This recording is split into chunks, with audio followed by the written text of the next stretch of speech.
যারা তৃণমূলের যত চুরি চামারি হয়েছে দেখছেন না, স্বাস্থ্য থেকে শুরু করে খাদ্য, প্রত্যেকটা জায়গাতে কয়লা থেকে সবকিছুতেই এই যে টাকা বাঁচিয়ে তৃণমূল সরকার এই কিছু কর্মীদের পুষছেন ওনাদের কোম্পানিতে, সেই কোম্পানিগুলোই সেই সংখ্যাটা তো ওনারা টাকা দিয়ে দিয়ে এতটাই বেশি করে রেখেছেন যে সাধারণ মানুষ নিজের বক্তব্যটা কিন্তু রাখতে পারছেন, যার কারণে আজকে এই মনে হচ্ছে যে আমাদের হিঙ্গলগঞ্জে আইএসএফ এর সংখ্যা কম বা কিছু। আদৌ কি সংখ্যা কম কি বেশি সেটা তো তৃণমূলকে আমরা দেখিয়ে দেবো 4 তারিখে, 1 তারিখে ভোটের মাধ্যমে, সেটা সেদিনই দেখতে পাবেন প্রত্যেক মানুষই। চাকরি চুরি, কয়লা চুরি, অর্থ ধ্বংস, এনআরজিএস এর টাকা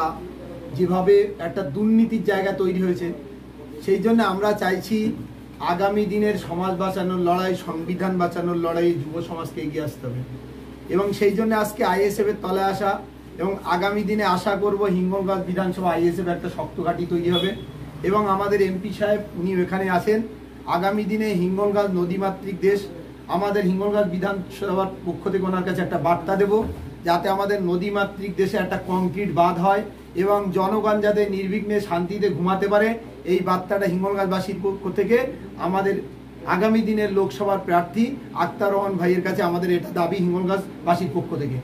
এবং এই লড়াইয়ে হিঙ্গলগঞ্জবাসী যেভাবে আমাদেরকে সহযোগিতা করছে, আশা করছি 4 তারিখের ফল একটা ভালো হবে এবং আগামী দিনে লোকসভায় উনি আমাদের হয়ে হিঙ্গলগঞ্জ বিধানসভার হয়ে বার্তা পৌঁছে দেবেন যে আগামী দিনে এই নিপীড়িত লাঞ্ছিত মানুষের একটা সুবিধা যাতে হয়, মানুষ অর্থনৈতিকভাবে চাকরি পায়, কর্মসংস্থান হয়, এটাই আগামী দিনে হিঙ্গলগঞ্জ বিধানসভাবাসীর পক্ষ থেকে আমাদের বর্তমান এমপির কাছে একটা আর্জি বা আবেদন। আপনি এখন কোন দায়িত্বে আছেন? আমি মূলত ছোটখাটো এখন দায়িত্বে আছি, হিঙ্গলগঞ্জ বিধানসভাটা কম বেশি দেখছি, আমি আছি, আমার ভাই ইয়ানুরও আছে, সঙ্গে সবাই যারা আছে আজকে এই আইএসএফ এর কর্মী, সবাই আমরা একসঙ্গে হিঙ্গলগঞ্জ বিধানসভার মানে দুর্নীতিমুক্ত একটা প্রশাসনের পরিস্থিতি তৈরি করবো।